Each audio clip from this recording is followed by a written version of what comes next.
Good afternoon, Facebook friends, YouTube friends, whatever social media you're watching this from. This is Miss Margaret coming to you on this Wednesday afternoon, saying that this is the day that the Lord has made, and I will rejoice and be glad in it.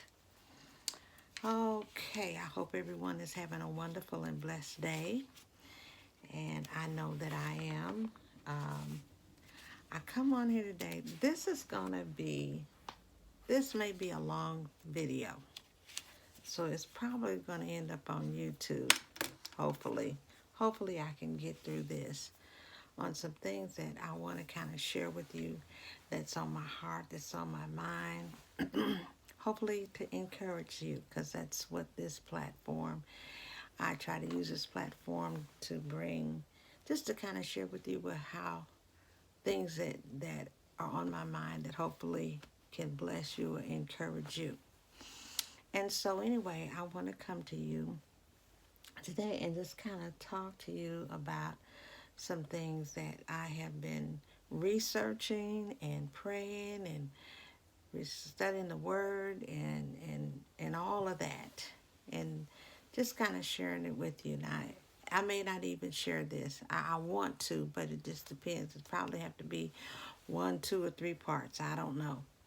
But anyway, I wanted to come to you, Sharon. I did listen to, of course, I think I've already shared with you that this is Black History Month. And this is a month that I have decided to take time out to participate in Black History Month activities that is going on in our community this month, to reconnect. For me, some for you it may not be a reconnect, but it's for me, it's a reconnection to my community. And when I say my community, I'm talking about people of color or black people, okay? Since this is Black history, so I want to reconnect because I have been disconnected, being that the spaces that I occupy, the spaces that I go into a majority of time, is multicultural. And that's okay. And it's good. And I enjoy it. I love it. Okay. But at the same time, there has been kind of an invitation, a calling, an unctioning to reconnect with my community. In light of the climate that we're in at this time, and it's no secret, we are in a kind of a turbulent, if you will, a turbulent racial and political climate. And it's been, for me, it's been very exhausting trying to navigate through this time in the spaces that I'm in on a regular basis. And so, and the reason why I say it's been kind of difficult, I'm going to throw some terms out for you, to those of you who may not understand, but many of you probably do. Um, it's been kind of a turbulent, exhausting time because many of us, we have to code switch in certain spaces. And what is code switching? Code switching is the ability to change behavior, speech, or expressions that is subtle, but to be able to adapt to a particular environment. That's what code switching is. And most of us black people know what that means. They know what that means to code switch, because we're trying to thrive, to survive, okay? And so I wanted to reconnect with my community where I could just be me, not have to put on any kind of airs, or not, well, I may say something that may just get in that space where I'm not concerned about a white fragility, trying to protect you from your fertility. That's exhausting, and so I took the time out this month, particularly to reconnect. And I've been learning so much and studying and researching and studying Black history. Well, they say, well, what's the big deal about studying Black history? Well, the big deal is that it was left out of history books and studies and classes that I attended when I was a child. And so, this being what it is, I said, let me do more studying, because I know that there was a lot of contributions that people of color has made to this country, and they have not received credit for. We hear about George Washington, we hear about Martin Luther King, we hear about Rosa Parks, we hear about George Washington Carver, those are the main, Martin Luther King, we hear all that. But there have been other people that has made significant contributions to this country, and yet we've had to go through some turbulent, despicable, shameful, hurtful, destructive things that some people don't want to hear about. And so, and when you speak of them, it's like you have crossed a line that they don't want you to cross. But the truth is what makes us free, okay?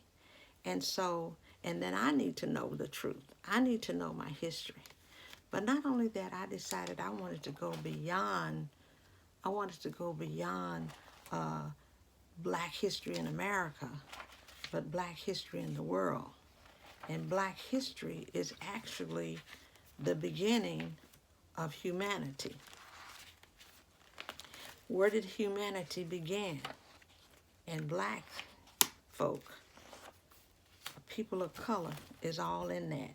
And I believe I kind of shared that with you before, so I won't try to be redundant and say that again. But just know that, just for me personally, it's been a real awakening. I know the question has been asked, when is the great awakening going to happen?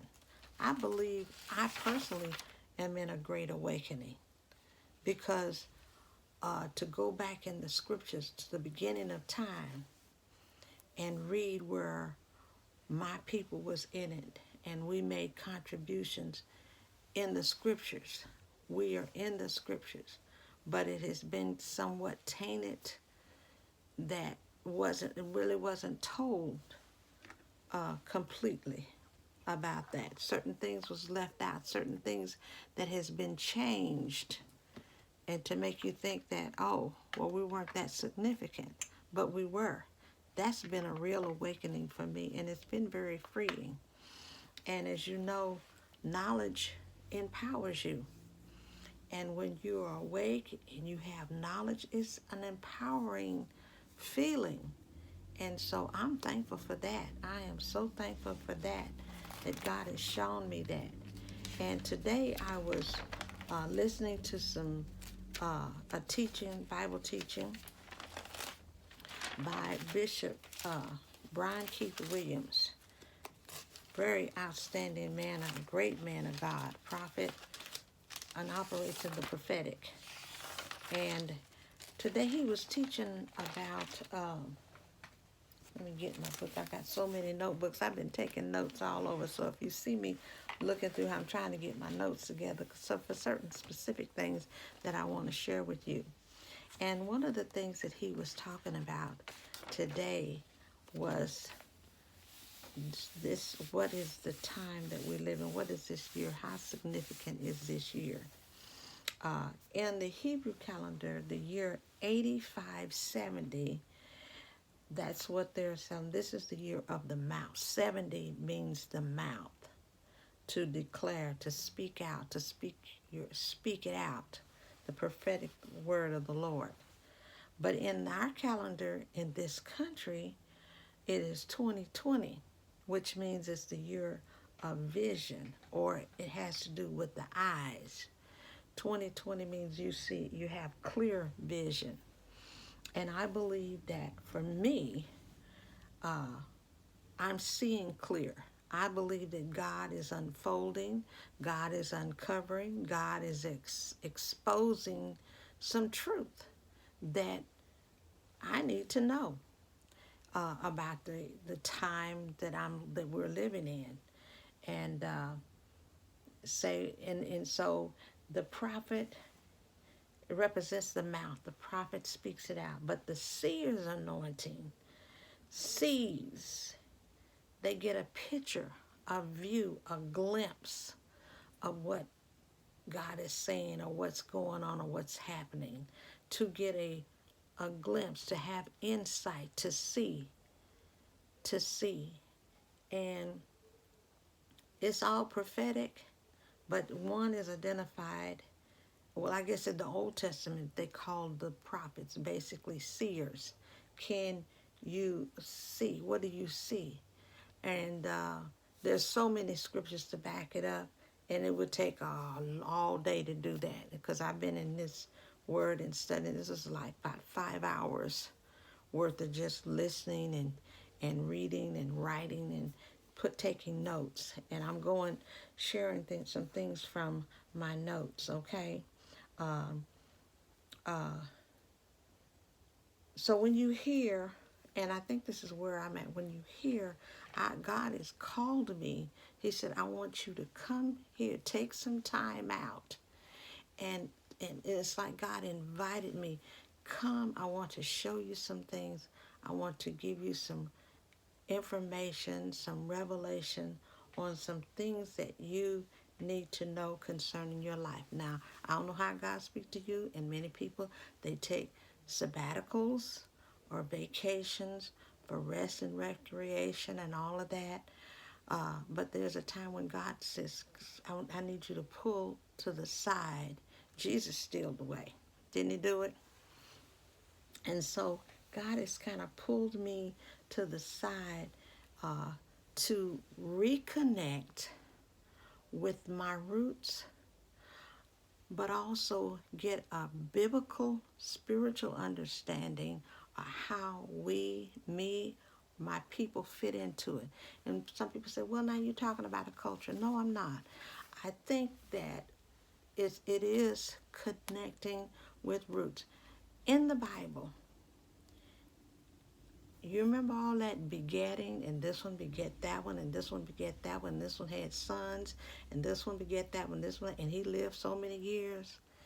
That is to identify where you came from.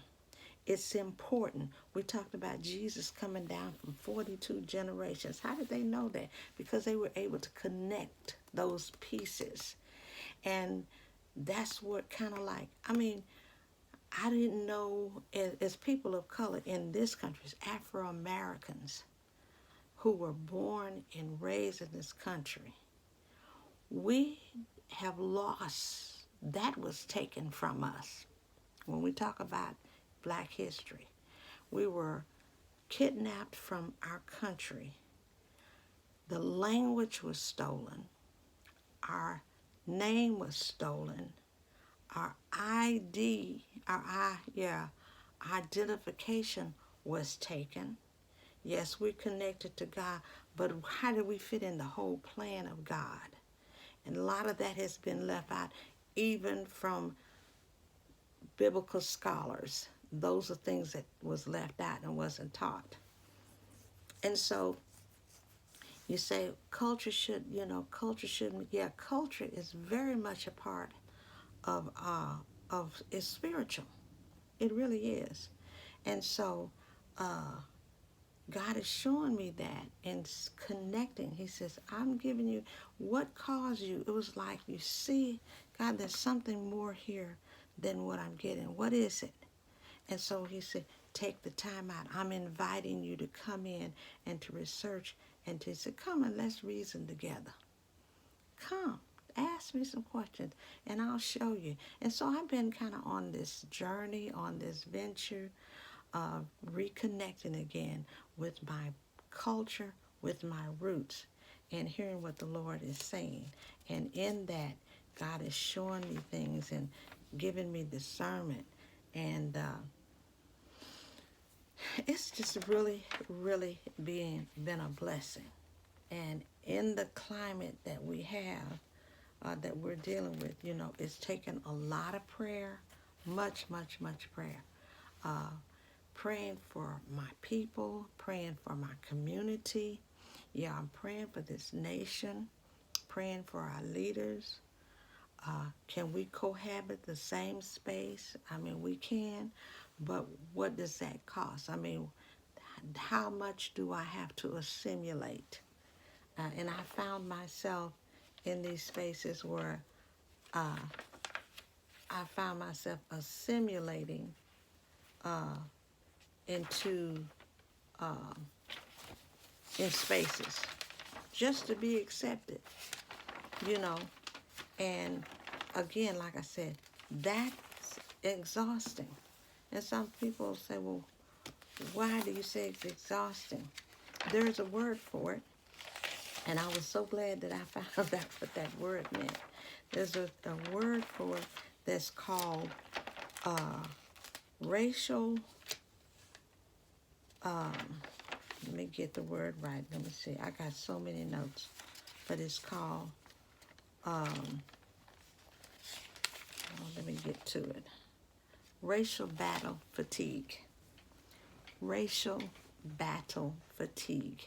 And this concept comes from an author by the name of William Smith. Sometimes we know, we say, why is it's wearing me out? But you put a name to it, okay, that makes sense. Racial battle fatigue. And it's how our body and our minds fight to to to to to keep our balance in how we deal with everyday racism and white supremacists on a constant basis over a period of time. And we're talking about centuries now. We're not talking about days. We're not talking about years or decades. We're talking about centuries of navigating. And a lot of us is fatigue battle because it's been a struggle. Some people say, well, what's the big struggle? Or why are they marching? And it's like, since we've been in this country, we've had to struggle. We've had to fight. I'm in spaces. I mean, had not someone fought, marched, protest against some injustices, I wouldn't be living in the area that I'm living in now. I wouldn't be working at the job that I'm working at now. I wouldn't be able to go in and eat at restaurants that I'm able to go in and eat at now. We wouldn't even be able to read or write, learn to read. It was against the law to even learn how to read for people of color in this country. And going through all that trauma. And they said, well, that was in the past. We got to forget. You're talking about 400 years. You're talking about years, decades of that kind of injustice, of that kind of treatment.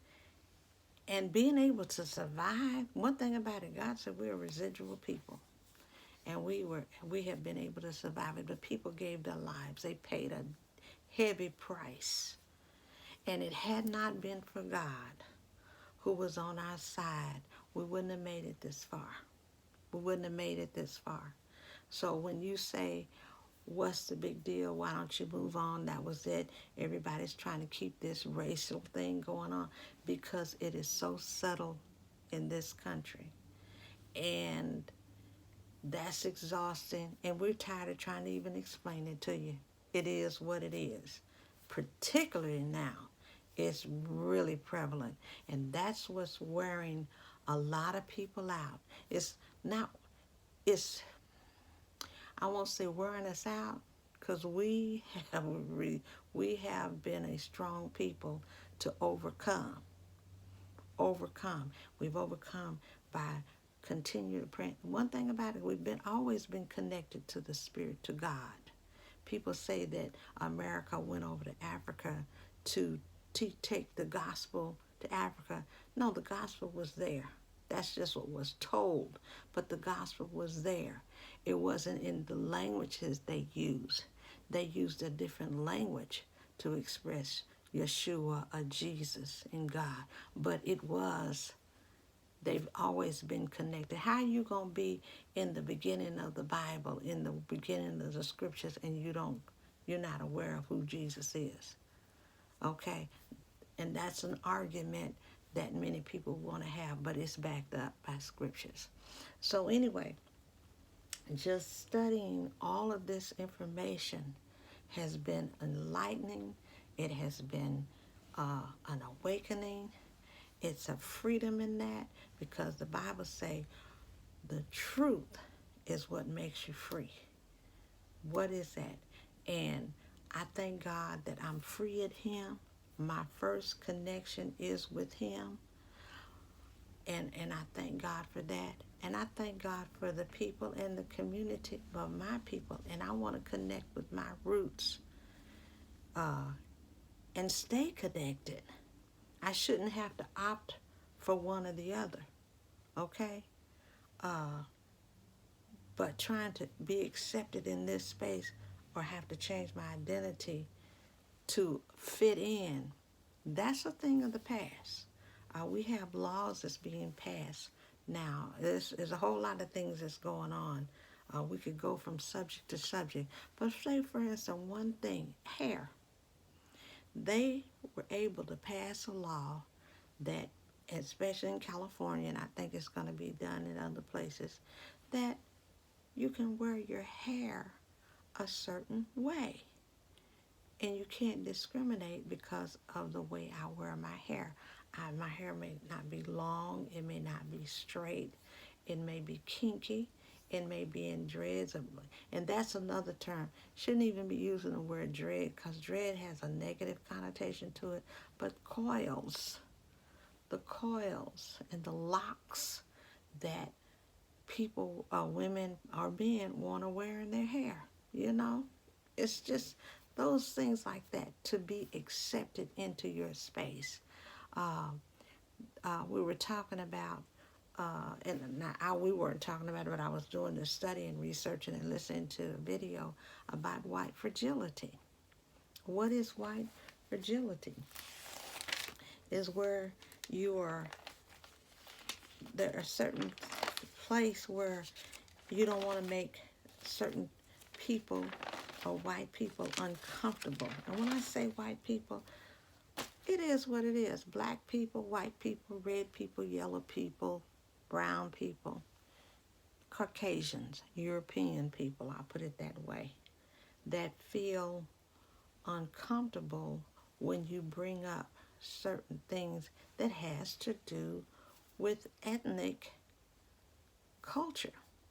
It's like, whoa, And one of the things that we say in certain spaces that we are diverse. Oh, I work at a job and it's very diverse. I go to a school and it's very diverse. Or I work for a company that is very diverse. Or I go to a church and it's very diverse. We have multicultural. But what are you diverse from? Does that mean that we were able to come in and you say it's okay to come in? We accept you. Come on in. Yes. That being how we had to earn that. It's like when Jackie Robinson played ball. He said he broke through that barrier, that racial barrier. What does that really mean? That means that the white people said, you're good enough to come in, so we're letting you in. I don't care how good he was in baseball. If they hadn't said, accepted you, he would have been out. It was a fight. He had to take insults and hear all kind of names called and all of that. Talking about Black history in America. And this hasn't been that long ago. Okay? It hasn't been 100 years ago. Okay? And had he not, they say, broke that barrier, he wouldn't have been accepted. And so in every space, we have to get the approval from who? That we say, it's okay that you can come in. It's okay that you come in. I see it all the time. Black people see it all the time. We may not voice it, but we see it. Doesn't mean just because we don't say anything, we doesn't mean that we don't see it. And a lot of times we don't voice it because because if you speak out, you take a risk of being kicked out the club, if you will, because you've challenged our position and you've made me feel uncomfortable.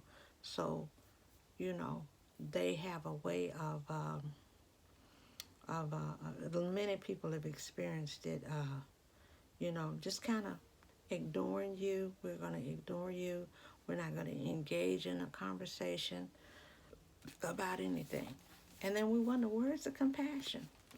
I was listening to this man that has sons. He says, and we were talking about a particular person that's running for president. And this person was with the frisk, stop and frisk. And that's not very good for some people, because a lot of young men stop and frisk. That's very dangerous. Many of you don't even know what that means. You say, what's wrong with that? I think that's a good thing. Not until they start stopping your young men or women or husbands and frisk. And then if they don't comply, they may not come back home. They may not make it home, because you got police officers saying they're afraid or they've felt threatened, and they get shot down in the street. And yet, not even the church even address, or even that hurts a community, especially with all the killing that has been done in this country in the last few years. Well, it's been going on forever, but now with cell phones and all that, we actually see it.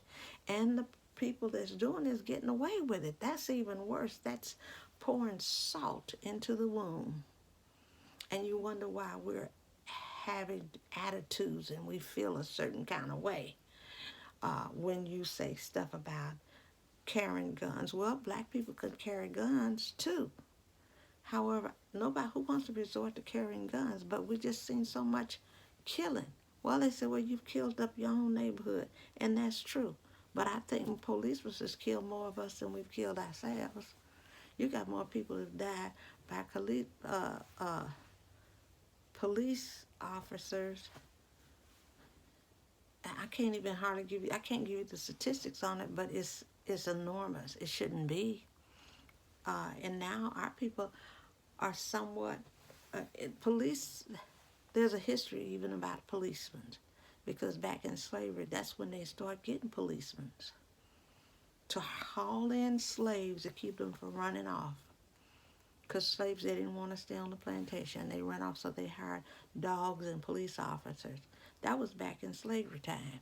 And then back in the 60s, they took dogs and hose, water hose, to get us in line.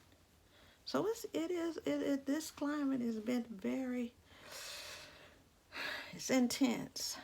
Yet I love people, and we want to, as Rodney King said, can't we just all get along? We want to get along, but what does it take? What is it going to cost us to get along with you? And many people have paid a price. There's blood crying from the ground. Our blood is crying from the ground for the atrocities and the treatment that has been done to these people. And when we have political leaders and religious leaders saying things, it's so much even disheartening. It's disheartening. So What we have to, we're trusting God. So God, you see this. And God said, well, come here. I'm going to show you some things. I'm going to empower you so you can navigate through this and watch me, because God sees this. And I believe with all my heart, as a born again, spirit filled believer, that God sees this and God's going to make it right. I mean, I think about the children of Israel that were in Egypt for so long, enslaved, and God made a way. He got them out. And I believe he's going to get us out. Nothing's new under the sun. So anyway, I've gone over 30 minutes, and I'm going to stop here. I pray that everyone have a wonderful, blessed day. My friends, my family, do some research in this Black History Month. I'm encouraging you to do that. Pray and ask God, whatever you want to do. If you don't have to do it, but since it's been set aside this month, I decided to research it and participate in the activities that's going on in our city and in our community. And so I'm going to stop now. Until next time, this is Miss Margaret saying bye-bye. Have a wonderful day.